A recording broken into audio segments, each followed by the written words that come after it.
Hello good people, kali ini saya berada di pameran Batu Troya Residen di Icon Mall Kota Gresik. Ini kita bisa lihat rumah seharga 700 jutaan.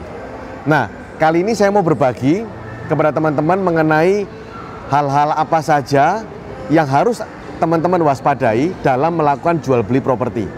Kita akan bahas yang pertama mengenai alur, prosedur dalam jual beli properti yang benar bagaimana. Yang kedua, nanti kita juga akan bahas kasus-kasus apa yang seringkali timbul, yang pernah timbul dalam jual beli properti, tentu yang merugikan konsumen. Yang ketiga, hal-hal apa yang wajib Anda waspadai dalam melakukan jual beli properti.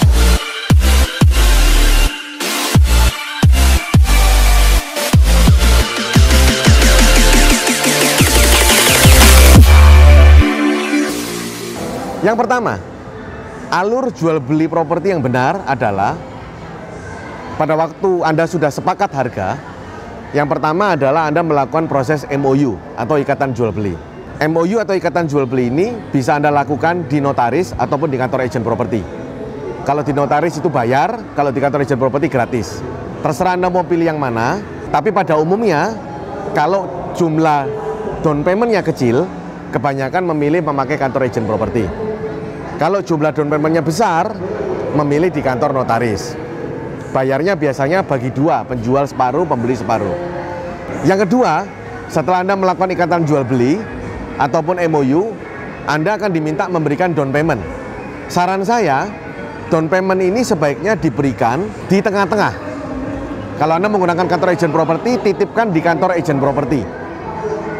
Bukan agennya ya, tapi kantornya, ke perusahaannya.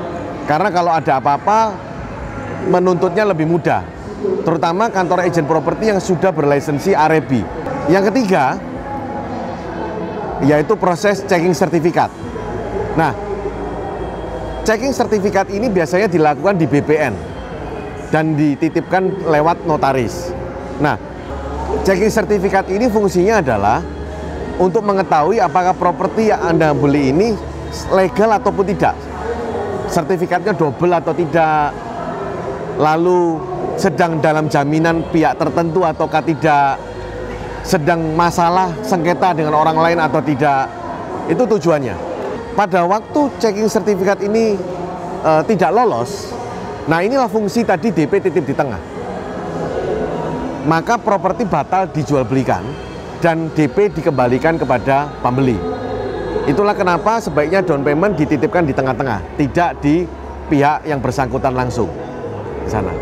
Kalau sudah lolos sertifikat, dikembalikan ke kesepakatan. Apakah mau diberikan kepada penjual langsung, ataukah mau dititipkan ke kantor, tetap di kantor agent. Setelah checking sertifikat lolos, tahap berikutnya adalah membayar pajak ke negara, yaitu pajak penjual, pajak pembeli, proses verifikasi, proses validasi. Nah, aturan yang ada dalam dunia properti adalah berapapun kesepakatan harga yang disepakati, pemerintah memiliki penilaian sendiri untuk menghitung nilai pasarnya. Kalau ternyata nilai yang Anda sepakati itu dianggap oleh pemerintah terlalu rendah, maka Anda harus mengikuti. Anda boleh melakukan banding dengan prosedur yang ada. Tapi kalaupun tidak bisa, Anda harus tetap menyetujui. Setelah pajak-pajak terbayarkan dan terverifikasi dan selesai divalidasi oleh KPP, maka yang kelima tahap akhir adalah Anda bisa melakukan proses akte jual beli di notaris. Ini adalah tahapan membeli properti. Sebelum saya membahas tentang hal-hal yang harus Anda waspadai dalam jual beli properti, banyak pertanyaan dari klien-klien saya ataupun teman-teman saya menanyakan bagaimana prospek properti di tahun 2020. Saya bahas 2015 sampai 2020 ya. Sebetulnya properti 5 tahun belakangan ini sebagian besar stagnan, tapi ada sebagian yang naik. Properti yang sifatnya hunian itu harganya masih menunjukkan kenaikan. Yang komersial area daerah tertentu juga kenaikan. Terutama kalau kita bicara perumahan di Citraland misalkan, ataupun klaster tertentu di Citraland ataupun Graha Family ataupun Pakuan Indah, yang dulunya banyak tanah kosong dan sekarang mulai dibangun, otomatis itu naik tanahnya. Karena yang tadinya tidak ada penghuninya, sekarang jadi ada penghuninya. Naik karena kondisinya menjadi lebih layak huni. Tapi properti yang di daerah yang sudah padat dan tidak ada pembangunan, cenderung naiknya hanya mengikuti inflasi. Tapi kalau properti yang dulunya sepi, tanah kosong, sekarang mulai banyak orang bangun lalu dijual lagi, bangun dijual lagi, home builder mulai masuk di sana. Nah, itu menunjukkan kenaikan properti yang lumayan. Tapi tidak bisa seperti tahun 2012 kemarin yang naik sampai 2 kali lipat segala macam, tidak bisa. Tapi mengalahkan bunga bank. Di Gra Family pun sama. Yang tadinya banyak tanah kosong, sekarang banyak orang yang mulai bangunkan untuk anaknya, mulai bangun lalu dijual lagi. Setelah laku dia beli tanah lagi, dibangun lagi, dijual lagi. Itu harganya naik.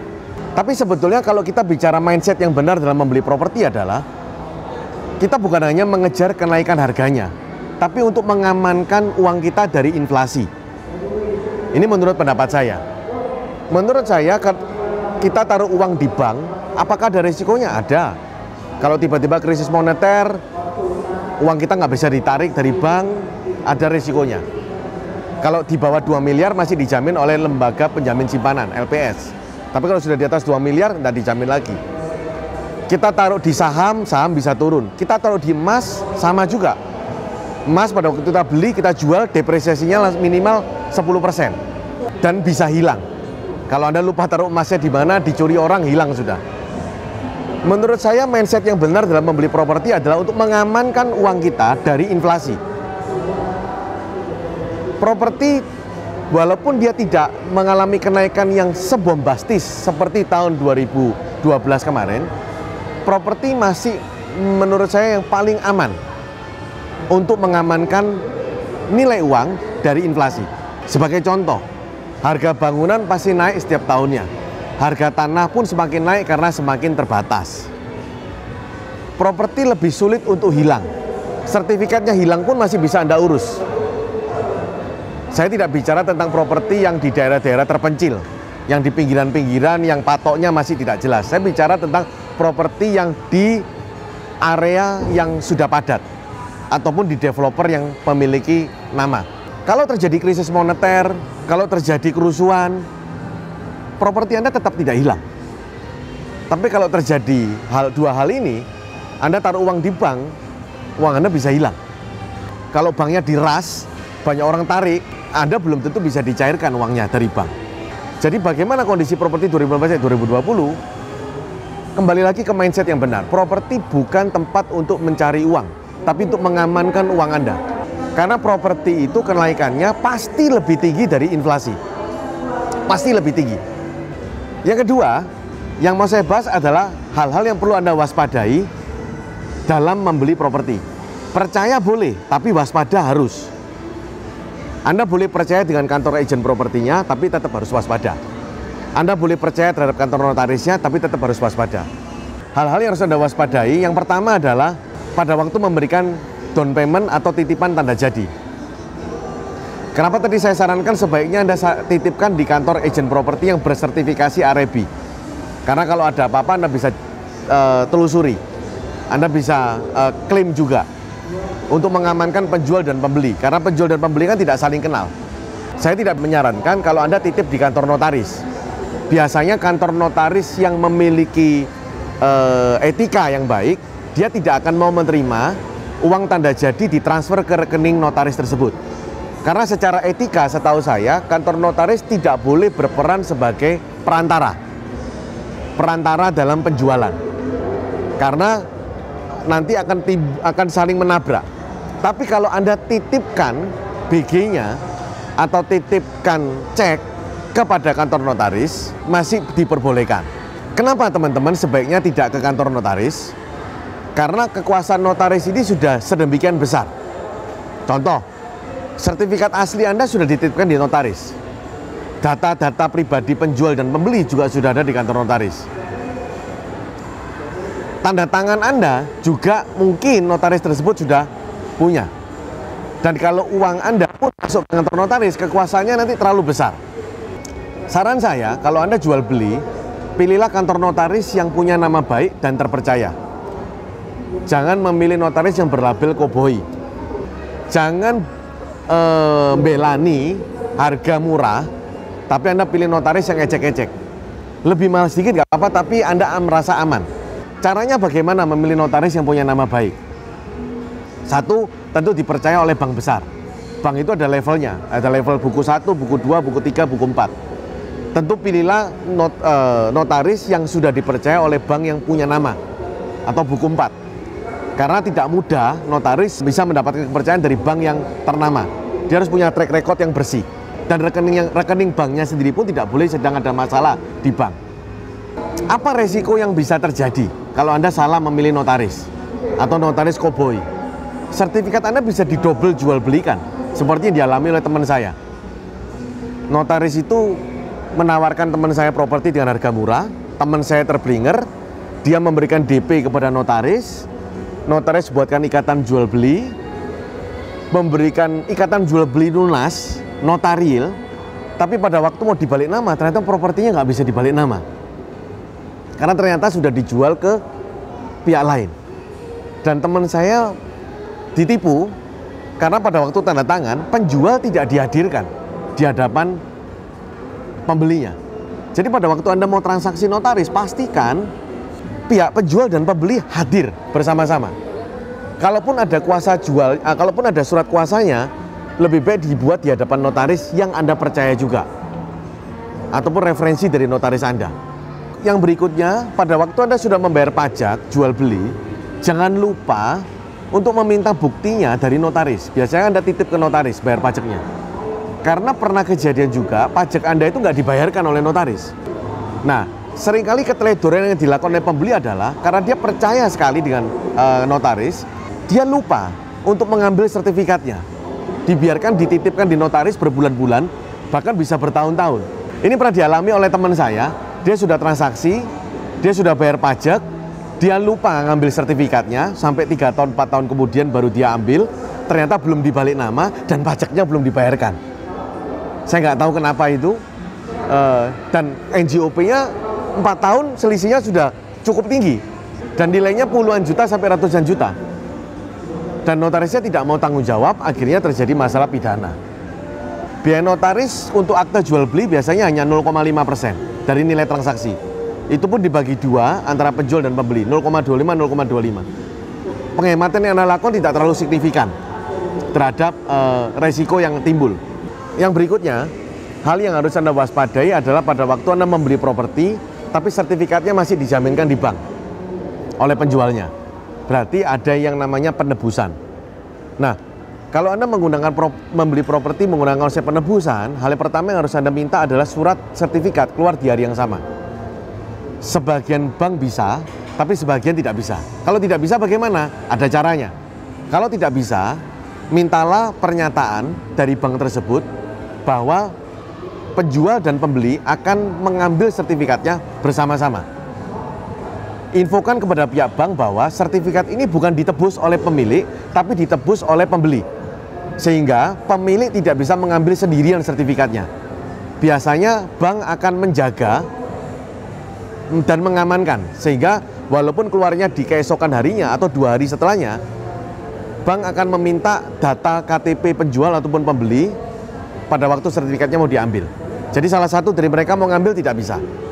Nah, biasanya bank punya format surat pernyataan. Kalau bank tidak memiliki format karena banknya mungkin berbeda tiap prosedurnya, mintalah kantor agen propertinya membuat pernyataan tersebut dari penjual bahwa saya bersedia sebagai pemilik untuk mengambil sertifikat ini bersama-sama dengan siapa nama pembelinya. Kalau mau lebih bagus lagi, dibantu juga oleh perwakilan dari penjual dan pembeli. Jadi ada 3 pihak, penjual, pembeli, dan perwakilan. Perwakilan ini bisa agen properti ataupun kantor notaris. Dan sertifikat setelah diambil dari bank langsung diserahkan ke notaris di hari yang sama. Maka kalau Anda membeli properti yang nebus dari bank, sebaiknya pelunasannya itu pagi hari, sehingga sore sertifikat bisa keluar, kalaupun tidak bisa keesokan harinya. Lalu yang perlu Anda perhatikan pada waktu Anda menebus sertifikat milik pemilik dari bank ataupun membayar pelunasannya adalah Anda harus mentransfer langsung ke rekening pemilik yang sama dengan nama di sertifikat. Karena pernah kejadian itu tidak diakui. Jadi contoh misalkan pembelinya mentransfer ke si B, bukan ke si A. Si A adalah pemilik sertifikat. Lalu si A tidak mengakui bahwa dia menjual propertinya ke pembeli. Nah, sehingga si pembeli ini kebingungan karena dia sudah mentransfer ke si B. Nah, diakui oleh si A bahwa saya ini utang piutang dengan si pembeli, bukan jual beli. Nah, pada waktu utang piutang hukumnya sudah berbeda lagi, tidak pidana tapi perdata. Dan akhirnya yang terjadi adalah si A ini mencicil utangnya dengan semaunya sendiri. Nah, jadi pada waktu Anda mentransfer lebih baik sesuai dengan nama yang ada di sertifikat. Yang berikutnya adalah cermatlah dalam membeli properti. Properti yang terlalu murah biasanya mengandung resiko yang lebih tinggi. Di mana-mana hukumnya seperti itu, ya. Biasanya properti yang murahnya tidak wajar, biasanya pasti mengandung masalah di dalamnya. Kalau nggak masalah bentuknya yang tidak normal, masalah dengan pihak lain, ataupun sengketa, ataupun sedang dalam sitaan bank. Contoh, Anda beli properti dari cesi atau dari lelang, tapi rumahnya belum kosong, masih ditinggali sama penjual. Biasanya penjual itu nggak setuju dengan harga yang dipasang oleh cesi, sehingga dia biasanya tidak mau keluar. Nah, itu resiko yang harus Anda hadapi. Kalau Anda tidak siap dengan resikonya, jangan beli. Karena belum tentu Anda bisa ngusir. Kalau Anda mau beli properti untuk Anda tinggali, saran saya jangan cari masalah lah. Nanti propertinya Anda bisa, walaupun sudah tempati, Anda bisa dipermasalahkan terus setiap harinya. Ataupun digugat dia akan datang. Tapi kalau Anda sudah siap dengan resikonya dan Anda terbiasa, silakan. Antisipasi yang Anda bisa lakukan adalah, pastikan Anda bisa berunding dan ketemu dengan ownernya. Berapa uang yang dia inginkan untuk keluar? Berapa uang wajar? Ataupun uang yang Anda tahan, kalaupun Anda tidak bisa ketemu dengan ownernya, itu cukup besar nilainya. Sehingga kalau perantara ini tidak bisa mengusir, Anda bisa melakukan tindakan hukum dan biayanya tidak murah. Pastikan uang yang ditahan nilainya cukup besar. Itu teman-teman sharing dari saya mengenai hal-hal yang harus Anda waspadai dalam jual beli properti. Semoga bermanfaat. Sekian dari saya, Budionoli. Salam sekarang, pasti bisa. Bagi Anda yang kepingin dapat passive income ataupun hunian dengan harga 700 jutaan, jangan lupa untuk hadir di pamerannya Batu Troy Residen tanggal 8 sampai tanggal 15 Maret 2020, dan Anda bisa mendapatkan banyak promo termasuk hadiah emas langsung. Kenapa perumahan Batu Troy Residen ini layak untuk Anda jadikan sebagai sarana untuk investasi? Karena Batu adalah kota wisata terbaik dan menjadi tujuan utama di daerah Jawa Timur. Dan sudah terbukti harga properti di Kota Batu terus mengalami kenaikan. Dan harga sewa ataupun hotel yang selalu meningkat tinggi di Kota Batu. Rata-rata di Kota Batu saat ini kalau Anda menginap di hotel-hotel di high season itu harganya pasti tembus di atas 2 juta rupiah. Batu Troya memberikan kesempatan kepada kita untuk bisa memiliki hunian dengan harga yang sangat terjangkau ataupun sebagai sarana investasi. Jadi Batu Troya Residen ini mampu memberikan kesempatan kepada kita untuk menghasilkan passive income untuk tambahan pendapatan kita ataupun di hari tua kita. Saya tunggu di pamerannya di Icon Mall Kota Gresik. Hanya 5 menit dari Tol Koboman.